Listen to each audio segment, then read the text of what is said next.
It'll be a pleasure, sir.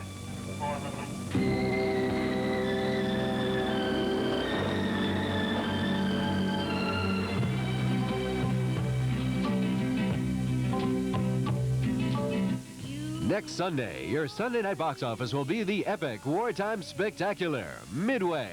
And leading up to it is a whole week of great entertainment, especially in your Studio 930. There's a change of seasons, a concert of the world, California Suite, the Scarlet Pimpernel, and the Deer Hunter.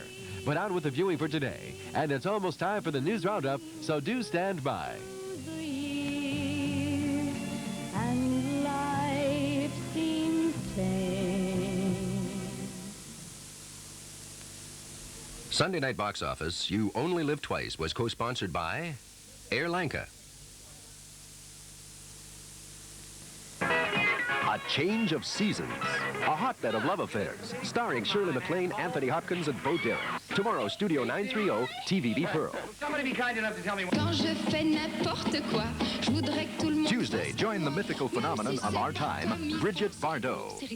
Facing unfair criticism and judgment, she battled to change the quality of her success.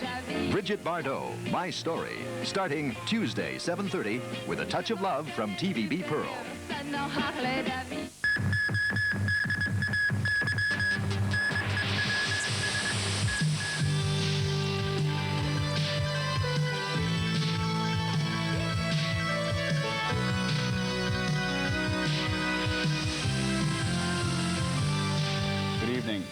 Tragedy struck in Tolo Harbor today as a speedboat packed with child illegal immigrants tried to escape from a marine patrol. The two vessels collided. Two children drowned, one man is still missing, and 6 others were injured. Mei Wong reports. This speedboat, now at the Taipo Kao Marine Police Headquarters, was carrying the children at the time of the tragedy. There were a total of 30 people on board, 24 children aged 4 to 14 and 6 adults, 4 of whom were smugglers and the other 2 IIs. The boat was approaching Tolo Harbor when it was spotted by an inflatable marine patrol vessel. The two collided when the loaded speedboats tried to get away. Some people from the speedboats were thrown overboard. 2 children were drowned, 4 others injured, and 1 man is still missing. 2 crewmen from the marine boat were also injured. Police say the boat is fit to hold only 7 passengers. If it had capsized, the children may have all drowned. There were no life jackets on board. In a similar case yesterday, 30 II children were found in an abandoned speedboat near the Causeway Bay Typhoon Shelter. Mei Wong, TVB News. Police have uncovered 2 heroin laboratories and seized nearly $4 million worth of drugs. Nancy Lee has the story. The drugs include 8.5 kilograms of number 3 heroin and 10 kilograms of heroin base. The police also found several oven toasters for making heroin and large quantities of related chemicals.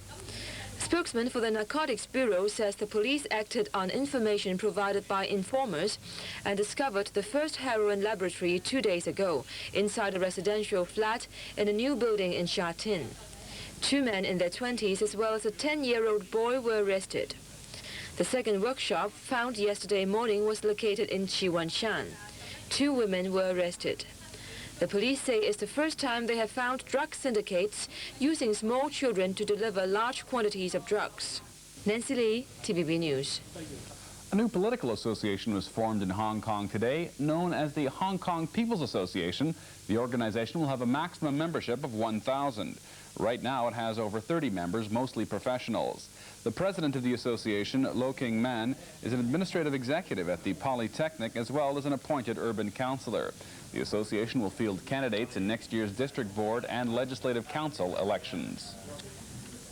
Sources have told TVB News that UMELCO is considering a trip to Beijing after the 1997 agreement is signed later this month. Discussions with the Chinese authorities on the future basic law and how to carry out the Sino-British Accord will be the focus of the visit. Meanwhile, a UMELCO delegation has met with newsmen in London. Betty Liu reports. The first task for the UMELCO members in London was to meet the British news media. Journalists were keen to find out about nationality, British administration in the next 12 years, and the development of representative government. After an interview with The Times, Roger Lobo said there were different perspectives on certain issues. They probably worried about the way we look at nationality and the way they look at nationality. For instance, you see, it's very difficult to quantify because you can have various sequences on this. On Sunday, The Observer featured an interview with UMalco member Lydia Dunn. She feels that after the agreement is signed, Parliament must hold an annual debate in the 12-year run-up to 1997. Ms. Dunn thinks that Parliament must demand an annual report from the British government, which would reveal progress on practical problems such as the GATT, passports, and meetings of the Joint Liaison Group. Betty Liu, TVB News, London. A showdown between the ruling leadership and the main opposition is looming in Pakistan. The country's major opposition alliance today decided to boycott a referendum ordered by military ruler Zia al-Haq for later this month. The referendum is on a government plan to enforce an Islamic order in Pakistan and on a power transfer program. Zia also said a majority of yes votes would mean his automatic election as president for a further 5 years. In Australia, with 85% of the vote in yesterday's national election counted, Prime Minister Bob Hawke's Labour Party seems certain to win by a margin of 14 to 16 seats in the House of Representatives. That means Labour's majority has almost been halved in a surprising shift to the Conservative opposition coalition. General elections will also be held in Singapore this month. The Singapore government has announced December the 22nd as Election Day and December the 5th as Nomination Day. Philippine Defense Minister Juan Ponce Enrile has ordered an investigation into reports that nearly 100 tanks and armored cars have been moved into Manila from neighboring provinces. Reports of the movements were published last week in an opposition newspaper. Meanwhile, thousands joined in an anti-Marcos, anti-American demonstration in Manila. It was the biggest ever rally outside the U.S. Embassy in Manila, held in defiance of the martial law imposed in 1972. 8,000 protesters massed along the seaside Roxas Boulevard, facing 600 riot police armed with truncheons and backed by water cannon and special weapons teams. In the event, there was no violence, but there was a great deal of anger in the chants of the students and the young people who made up the majority of the marches. The banners and posters expressed the virulent anti-American feeling which has grown with a deepening disenchantment with the regime of President Ferdinand Marcos. The opposition believes the survival of the ailing president depends on American support. Without that, the near-bankrupt economy would fail and the Filipino armed forces would withdraw their backing. With the embassy heavily guarded inside, the protesters set up their effigies of Uncle Sam and a cruel-looking Marcos riding on the army dog. Later on, after dark, the effigies were to be burned. Speaker after speaker came up to talk about the injustice of the Marcos government and the unwelcome presence of the Americans in the country. As passions rose, the speeches turned to threats. One declared that soon the Filipino students would join forces with soldiers and others to seize the embassy, as Iranian students and Revolutionary Guards had done when they tired of American meddling in their country 4 years ago. Sri Lankan authorities have extended a curfew throughout much of the northern section of the island state. The move follows attacks on 2 fishing villages by separatist guerrillas, leaving 11 dead and 13 injured. Earlier reports, which said the rebels had killed 57 people, were unfounded. Jordan's King Hussein has told Egypt's parliament that the Palestine Liberation Organization must be a full partner in any Middle East peace negotiations. He also said Jordan will not bargain with Israel on the Palestinians' behalf. His speech drew a standing ovation from Egyptian parliamentarians. King Hussein's visit to Cairo seals an important reconciliation, with Egypt providing a spectacular welcome. Jordan, along with most of the Arab world, broke off diplomatic relations with Egypt in 1979. That was after President Sadat's peace treaty with Israel. In September of this year, King Hussein angered many radical Arab states when he resumed formal ties and later welcomed President Mubarak to Jordan. Now the king is back in Egypt for the first time in 8 years, looking for support for his peace proposals. What's at stake is Hussein's plan for a peace conference involving the superpowers, which would try to solve the Palestinian problem. King Hussein is testing opinion in Egypt, and if successful, he's expected to broaden support with other Arab states. But whether or not the plan goes ahead, this meeting has opened a new chapter in Arab affairs, which one Egyptian newspaper described as the long, hard road to bring Arabs back together. Artificial heart recipient Bill Schroeder is reported to be making a good recovery after his operation in Louisville, Kentucky. Doctors around the world are taking a keen interest in that case. But the BBC's Gavin Esler reports it may be a long time before artificial hearts join the repertoire of British surgeons. Tea time for the children awaiting heart surgery at Killingbeck Hospital in Leeds. 6 children in 10,000 will, like these, be born with a heart defect. One will be very seriously ill. That one is 5-year-old Vicky Desborough, born with a narrow heart valve, which means she could quite literally drop dead at any moment. For surgeons, the extraordinary technical difficulties of fixing such a severe problem are made even worse in some cases by the high expectations of parents who believe miracles are always possible. Duncan Walker, one of a handful of British heart surgeons specialising in operations on children, believes he has to tell parents that whatever the publicity about high-tech surgery and the challenges for surgeons, 1 child in 10 will die after an open-heart operation. They almost think that it's like going into a garage to have one part removed and another part put in. And it's not that way at all. The majority of my work is really just buying a bit of time. 8 o'clock yesterday morning, and Vicky arrives in theatre for the 4-hour operation. Until the chest is opened, Mr. Walker does not know precisely the extent of the defect. Her heart is stopped and the body kept alive artificially. Fortunately, the valve can be repaired rather than replaced with a steel and plastic one, which would need further replacements in the growing child.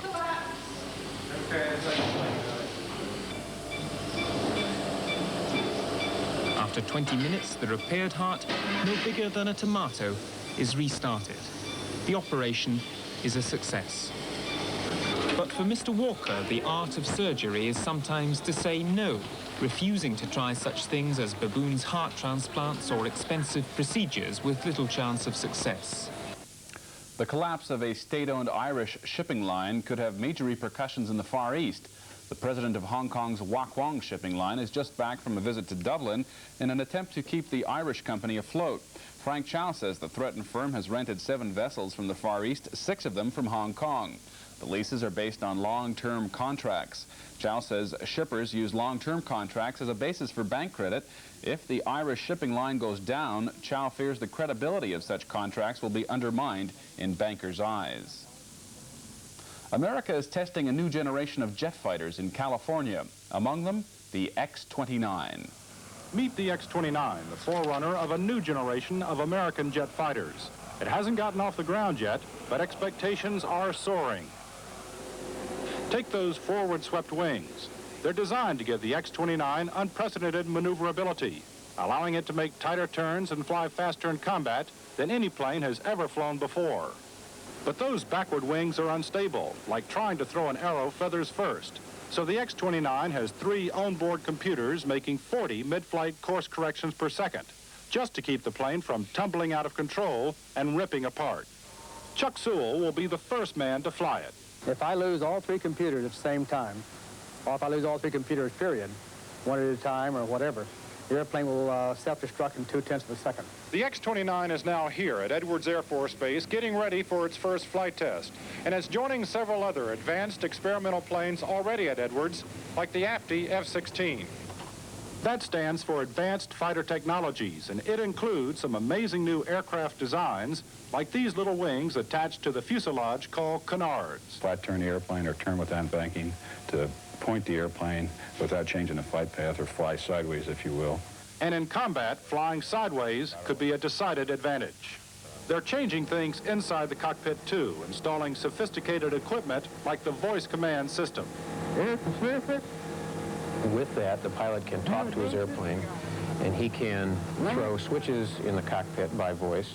And then there's the futuristic helmet-mounted sight. And with that gun sight in front of my right eye, I can move my head to any direction I can see, and I can put that gun sight on a target. These fighters of the future are still at least 10 years away from production, but already the aerospace giants are gearing up for the competition. Not far from where the X-29 was going through its paces, a civilian airliner erupted into flames as it landed in the Californian desert. There were no survivors, but that was the idea. It was like the launch of a spaceship, except they didn't want this one to come back. Ready for takeoff, 833 and drone. Okay. Up to you, Fitz.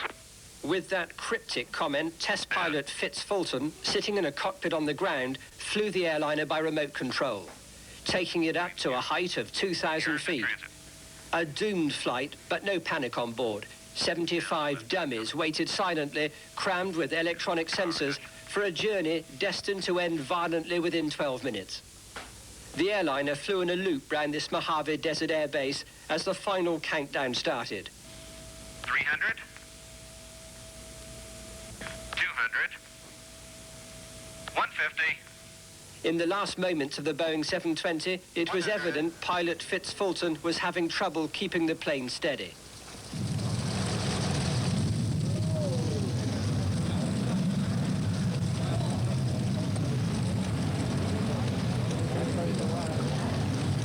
That fireball certainly provided a far more exciting picture than most people here had expected, but it wasn't quite what NASA scientists had predicted. There wasn't supposed to be any explosion of fire at all.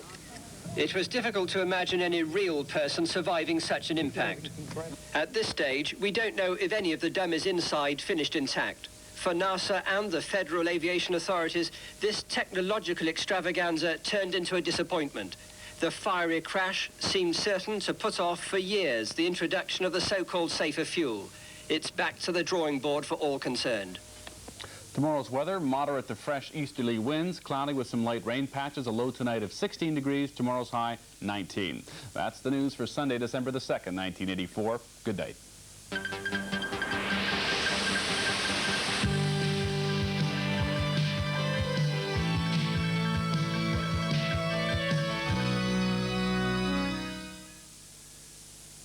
Time for the 20-minute workout in Aerobicise. Tomorrow at 7:30, Hong Kong Now. At 8, Monday Solid Gold. At 8:30, National Hour presents Dynasty.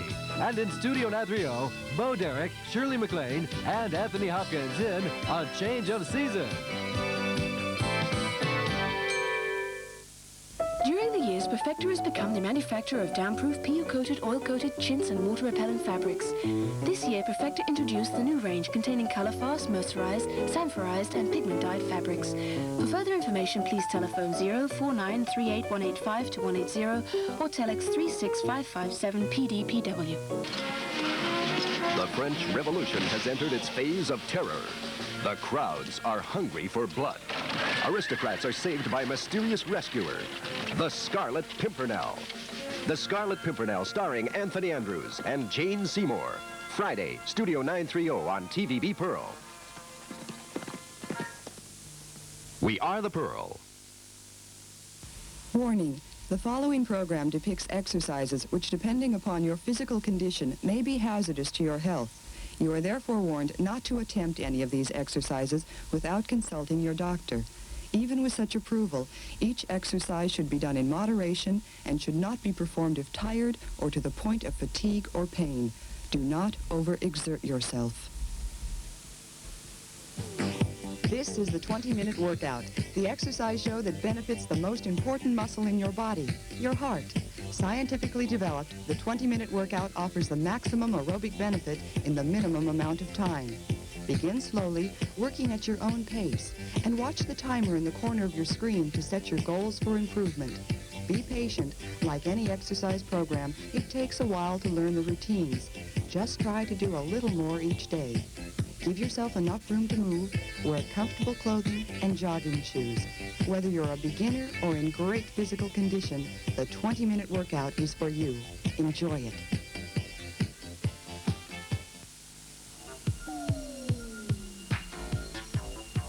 Part of the fun is learning the movements of aerobics. Holly is going to show you circle jacks for your heart and lungs.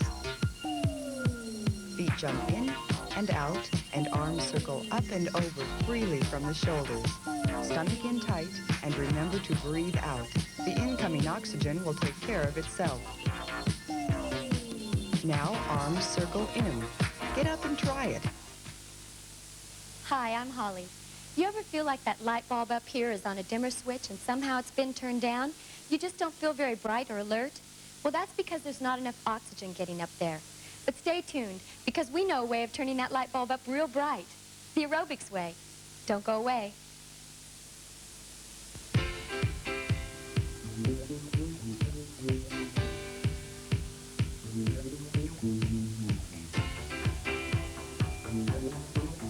Hi, I'm Holly. We're going to start with a warm-up. Stand up tall, stomach in, head goes forward and back. And ready, forward and back, forward and back. Take it forward.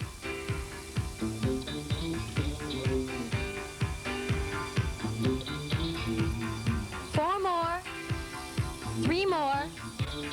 Two.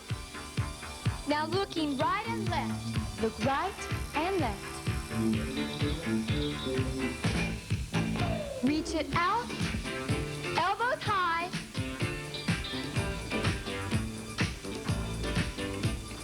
Four more. Three more. Two. Left arm reaching up for two and reach it up. And right. And left. Right. Keep going. Four more. Three more. Two. Single counts. Ready. Reach it up. And left and right. Four more. Three. Last two. Now back to side and reach it out. Elbows high.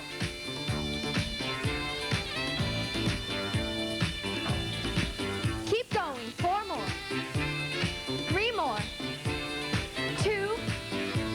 Now elbows twisting forward and twist it out.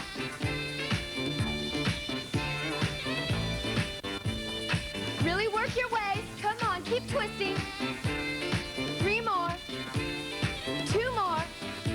Now punch the arms forward and punch it out. Come on, keep going. Four more. Three more. Two. And flap back over, stretch it down. And hands around the ankles. And hold it. Flat back. Stretch it down. Now put your hands on the floor. Get ready to bend your knees for four. And straighten up for four. And 5, 6, 7.